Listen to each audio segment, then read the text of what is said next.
Presiden Joko Widodo saudara Minggu siang bertemu Gubernur Daerah Istimewa Sri Sultan Hamengkubuwono X. Pertemuan keduanya berlangsung tertutup di Keraton Kilen, Yogyakarta. Pertemuan Presiden Joko Widodo dengan Gubernur Daerah Istimewa Yogyakarta Sri Sultan Hamengkubuwono X. dilakukan pada Minggu siang di Keraton Yogyakarta. Pertemuan keduanya berlangsung tertutup selama 1 jam. Usai bertemu Sri Sultan Hamengkubuwono X, Presiden Joko Widodo langsung kembali ke Istana Kepresidenan Gedung Agung Yogyakarta. Presiden tidak memberikan pernyataan apapun. Menurut pihak Keraton Yogyakarta, pertemuan kedua bisa dilakukan atau biasa dilakukan saat Presiden Jokowi ke Yogyakarta.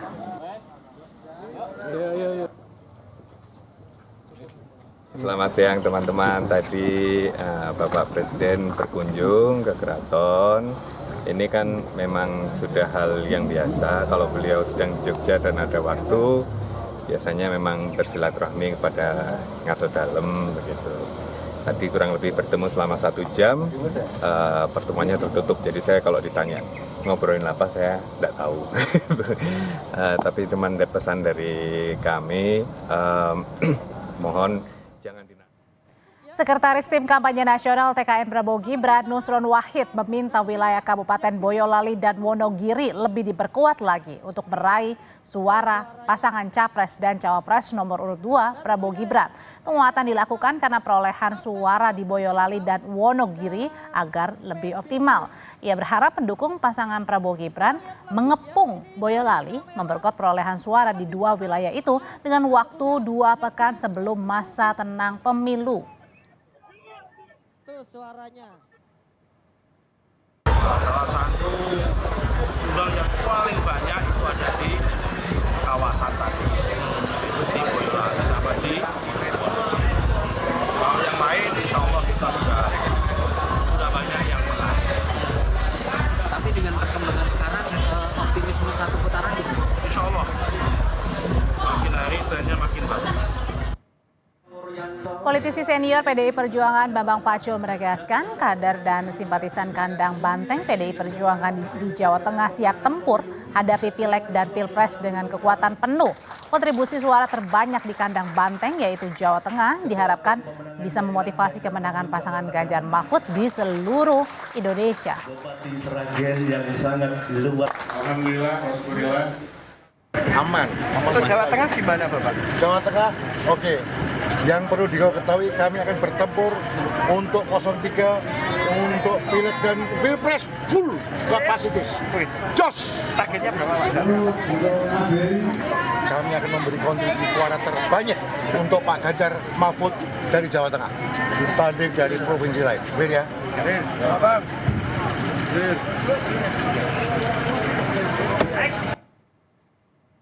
Suara Jawa Tengah DIY selama ini menjadi lumbung suara PDI Perjuangan. Tapi tampaknya pasangan calon nomor urut 2 Prabowo Gibran mencoba berstrategi menggerus suara di wilayah ini. Hari ini saja Prabowo Gibran dan Ketua Umum Partai Politik Pendukung mendatangi Semarang, Jawa Tengah. Lalu seperti apa Prabowo Gibran dapat bisa menarik simpati suara rakyat di Jawa Tengah di kandang Banteng? Dan bagaimana juga tim Ganjar Mahfud menjaga suara di kandang Banteng? Kita kupas sore ini bersama Wihadi Wianto, juru bicara tim kampanye nasional Prabowo Gibran. Ada juga Ciko Hakim, jubir TPN Ganjar Mahfud, dan Adi Praitno, direktur eksekutif Parameter Politik Indonesia. Selamat sore bapak-bapak semuanya. Selamat sore Audrey. Sore Mas Ciko, jadi kan ini Jawa Tengah ini mulai coba digerus ya, katanya mulai coba dikepung nih suaranya oleh kubu 02 nih. Jadi tetap yakin kalau suara dari Pak Ganjar, Pak Mahfud di Jawa Tengah ini bisa terus dipertahankan sampai nanti pencoblosan? Sampai hari ini memang lembaga-lembaga survei yang banyak mengeluarkan hasil-hasil survei akhir-akhir ini, walaupun juga tidak sesuai dengan apa yang hitungan dari kami, tetap memenangkan Pak Ganjar maupun Pak Mahfud, walaupun memang dibilang oleh banyak lembaga survei kemenangannya akan sangat tipis ya, tetapi kita punya hitungan sendiri dan hitungan internal kami tetap yakin di Jawa Tengah kami akan meraih lebih dari 50% suara, dan 50% itu 50 firm ya, bukan 50 yang mendekati-dekati 49, jadi di atas 52% lah kira-kira. Nah ini masih keyakinan kami, dan di Jogja apalagi hari ini juga Presiden Jokowi justru menunjukkan ada semacam kegelisahan gitu ketika menghadap bertemu dengan Sultan Hamengkubuwono Kegelisahan apa yang ke-10. ditangkapnya Mas Ciko? Kegelisahannya karena di Jogja ini juga kita punya pasukan-pasukan yang luar biasa ya. Saya sebut satu nama aja, Bu Esti Wijayanti dari PDI Perjuangan yang meraih suara terbanyak di Pileg 2019 gitu.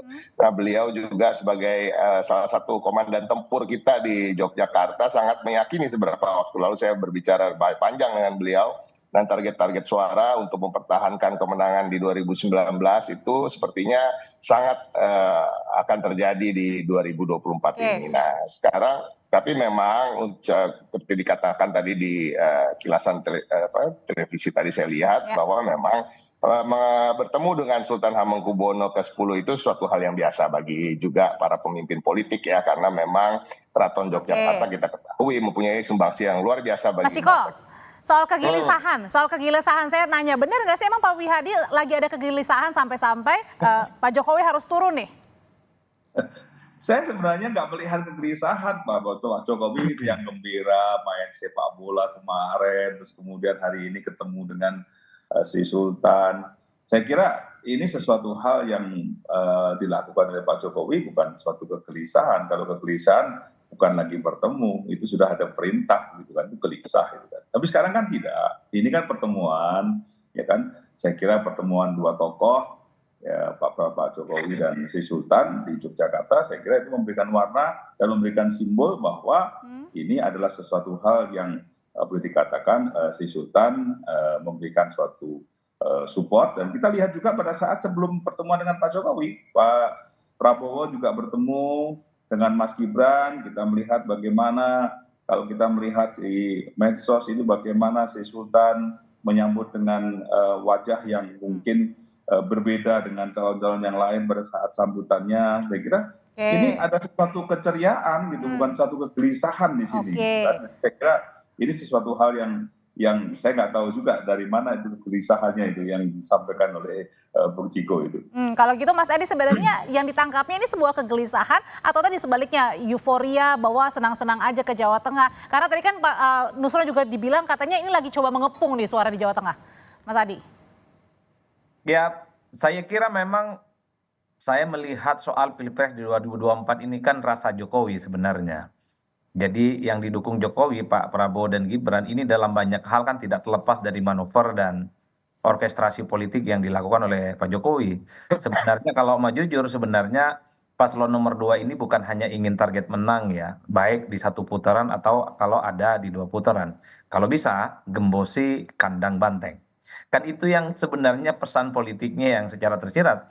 Jadi tidak mengherankan kalau kemudian begitu banyak aktivitas politik, kampanye politik yang juga sangat tersirat juga dilakukan oleh Pak Presiden. Apa maknanya harus mengembosi sampai suara tadi PDI Perjuangan? Ya tentu ingin menang, kan salah satu kunci kemenangan untuk Pilpres itu memperkuat basis sendiri, yang kedua adalah mengurangi basis lawan, dan yang dihitung supaya untuk bisa mengurangi basis dari kubu lawan nomor 2, yaitu adalah basis-basisnya PDIP di Jawa Tengah. Nah tapi bagi saya kalaupun toh ingin menggempur basisnya Ganjar dan Mahfud di Jawa Tengah, kalau dalam konteks membaca kepentingan politiknya Pak Jokowi misalnya, bukan hanya ingin sekedar ingin menang, runner up aja itu sudah bisa dianggap kalah. Oleh karena itu mengalahkan PDIP di basisnya sendiri itu adalah satu sinyalmen dan pesan politik yang sepertinya ingin disampaikan kepada publik.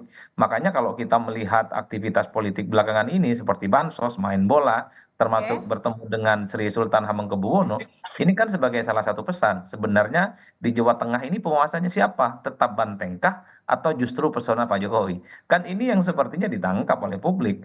Maka tak mengherankan kalau Pilpres di 2024 orang menangkapnya ini Pilpres rasa Jokowi.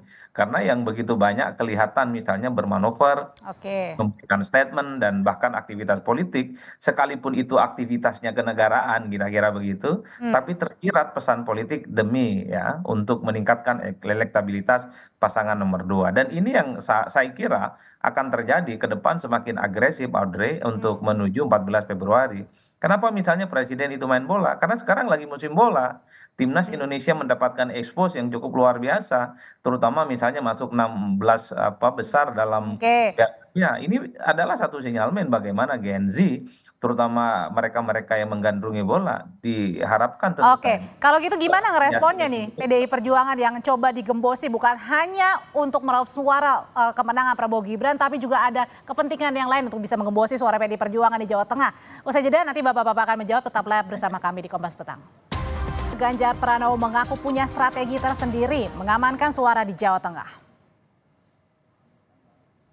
Ya masa strategi saya ngomongin sama kamu, dia tahu dong. Betul.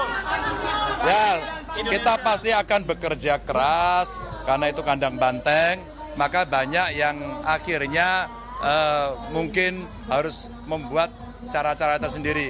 Makanya yang lain kok banyak sering datang ke Jawa Tengah kan. Gitu ya. Oke, makasih. Oke. Kalau udah tahu strateginya memperkuat atau menjaga kandang banteng, berarti artinya PDI Perjuangan ini sudah mencium sejak lama bahwa ada tanda-tanda mengembosi kandang banteng, Mas Ciko. Ini buat saya pertanyaannya. Ya. Jadi enggak juga sebenarnya. Jadi artinya kita sebenarnya kalau berjuang itu di Pilpres, strategi kita udah kita canangkan sejak awal. Dan kita juga tidak mau terganggu dengan gerakan-gerakan lawan. Dan ini kadang-kadang kalau kita terganggu, oh lawan begini, akhirnya kita merespons gerakan-gerakan lawan dan lupa dengan strategi utama kita. Dan strategi utama kita jelas, PDI Perjuangan sejak dulu dikenal partai yang dekat dengan akar rumput, turun ke bawah langsung, baik itu relawan maupun caleg-calegnya, dan juga capres atau kandidat-kandidat politiknya sendiri yang memang menjadi jiwa dari perjuangan PDI Perjuangan, yaitu belusukan dan turun ke bawah, dan ini udah menjadi trademark kami dan itu terus kita lakukan. Dan mungkin intensitasnya kita gencarkan ketika ada merasa ada penurunan suara atau bagaimanapun itu, tapi tidak ada hal-hal yang khusus, tapi pada prinsipnya semua akan kita lakukan untuk menjaga kandang banteng, untuk menjaga dominasi PDI Perjuangan di Jawa Tengah maupun DIY. Dan kita tahu sendiri tadi ada Mas Bambang Pacul juga sudah mengatakan tidak ada yang meragukan lah kepiawaian beliau dalam berkampanye, dalam menyapa masyarakat dan turun ke basis-basis di mana suara-suara yang bisa kita raup untuk kemenangan di Jawa Tengah. Gitu juga di Tapi kalau misalnya sekarang saya tanya ke Pak Wihadi nih, Pak Wihadi tadi capres nomor urut 3 Pak Ganjar bilang ini banyak belakangan yang sering datang ke Jawa Tengah, merasa tersindir nggak nih banyak yang sering datang ke Jawa Tengah ini? Memang kalau kita datang ke Jawa Tengah, kenapa? Kita memang melihat bahwa memang Jawa Tengah adalah battlefield. Jadi kita memang melihat bahwa Jawa Tengah memang adalah kunci daripada. Tapi intensnya sampai ketua umum parpol turun tangan ke Jawa Tengah. Justru itu baru kali ini yang namanya Semarang itu menjadi biru gitu kan. Jadi apa yang dikatakan merah itu ternyata tidak juga, kita bisa membirukan Semarang juga gitu kan. Jadi saya kira sesuatu hal yang kita sudah lihat hari ini. Dan jadi kalau ketum ikut kampanye ini untuk unjuk gigi, untuk unjuk kekuatan. Ya artinya semua partai koalisi itu akan melakukan gerakan dan akan melakukan suatu dukungan yang jelas, dan sehingga kader-kader yang ada itu menjadi partai koalisi itu adalah semuanya mendukung semuanya. Jadi saya kira Pilpres kali ini dengan partai koalisi dan partai koalisi yang biasanya mengatakan tidak bergerak, sekarang bergerak semua. Roda-roda partai koalisi bergerak semua, dan hari ini baru kali ini selama pemilihan Pilpres ya 2014-2019 itu baru kali ini pasangan yang non merah itu yang sekarang jadi biru itu ada di Semarang, dan kita lihat semuanya menjadi biru pada saat ini. Oke, kalau gitu Mas Adi, kalau baru kali ini minjem kata-katanya Pak Wihadi, semuanya turun begitu ya di 2024 menuju pencoblosan, suara tetap dipegang Jawa Tengah, PDI Perjuangan di Jawa Tengah kalau gitu Mas Adi? Di Pilpres ini? Kalau saya membaca, kalau terkait dengan kepartaian ya, di Jawa Tengah rasa-rasanya memang masih tetap menjadi kandangnya banteng, kandang merah secara kepartaian. Tapi yang perlu diantisipasi adalah suara Pilpres, karena rasa-rasanya memang semua resource, semua potensi dan kekuatan politik yang dimiliki oleh Bang Wihadi ini dikerahkan untuk menggempur Jawa Tengah.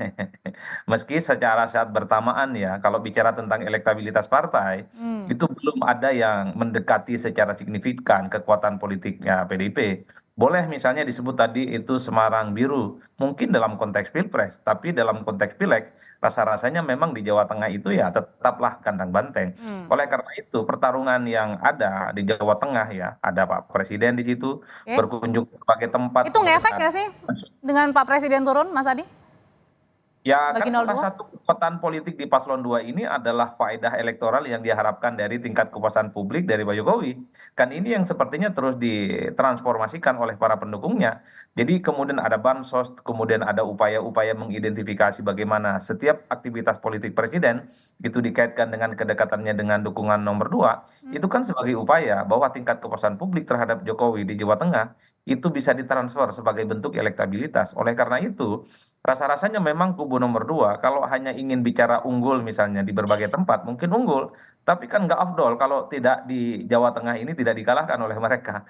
Jadi Oh, wajar kalau kemudian kalau di Jawa Tengah dan Bali itu menjadi battleground yang tujuannya bukan hanya ingin jadi runner up, kalau bisa dimenangkan, kalau bisa kandang banteng ini dikalahkan, kenapa tidak? Ini yang kemudian dibaca oleh publik. Seluruh resource dan akselerasi politik bukan hanya dilakukan oleh Bang Wihadi, bukan hanya dilakukan oleh ketum-ketum partai koalisi, oke. bahkan presiden sekalipun menunjukkan gestur yang mengarah ke arah sana. Itu tafsiran kita ya yang menurut apa namanya analisa-analisa dari jauh mungkin benar dan mungkin juga ada salahnya.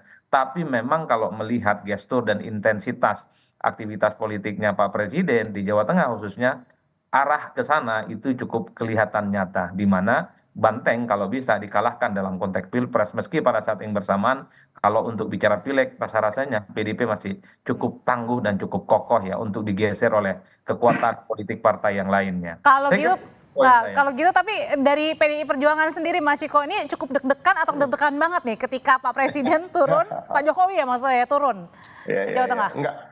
Ini udah kita bayangkan akan terjadi. Kita bayangkan akan terjadi karena itu tadi seperti apa yang dikatakan Mas Adi Pray, tidak ada satupun yang salah disampaikan oleh Mas Adi Pray bahwa satu PDI Perjuangan sudah pasti akan masih mendominasi di Jawa Tengah dan DIY itu satu. Yang kedua, apakah paslon 2 berupaya keras untuk mengejar? Nah, ini terlihat.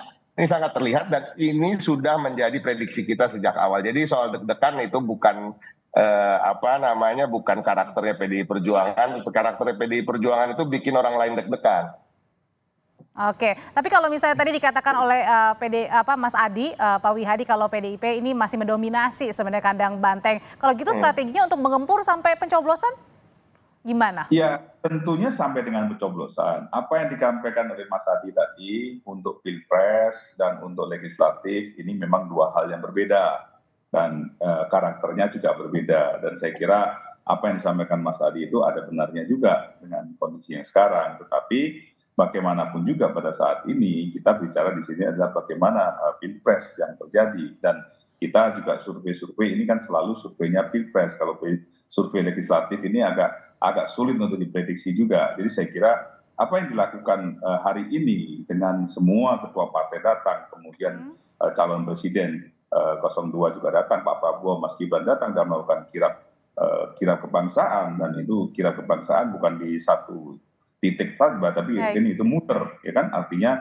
di sini bagaimana selebrasi itu menjadi sesuatu hal yang kita lihat bahwa Pilpres saat ini di Semarang dan mungkin juga di Jawa Tengah itu sudah menjadi sesuatu hal yang masyarakat yang bisa menerima, dan saya kira pemilihan untuk pencoblosan itu sudah melihat bahwa pilihan nomor 2 itu adalah menjadi pilihan yang boleh dikatakan nanti pada saat pencoblosan kita akan bisa memenangkan Jawa Tengah. Kalau gitu singkat Mas Adi, singkat banget. Pertarungan akan makin panas sampai dengan pencoblosan pada saat sampai hari H jangan-jangan, Mas Adi? Saya hakul yakin pertarungan akan semakin agresif dan semakin panas menuju pencoblosan di 14 Februari. Bahkan masa tenang yang 3 hari itu ya setelah kampanye akbar dilakukan akan menjadi masa tak tenang. Di mana semua kekuatan politik akan dikerahkan. Itu tadi kuncinya. Kalau bisa jangan hanya mengalahkan merah dan banteng gitu ya. Tapi juga harus direbut basis-basisnya. Ini yang seperti sedang digempur betul. Tinggal Bang Ciko apakah strategi politiknya ini akan tetap solid dan tetap kuat. Tentu kerja politik dan waktulah yang menjawab segala-galanya. Mas Adi terima kasih, Pak Wihadi terima kasih, Mas Ciko terima kasih, sehat selalu semuanya. Terima kasih Pak.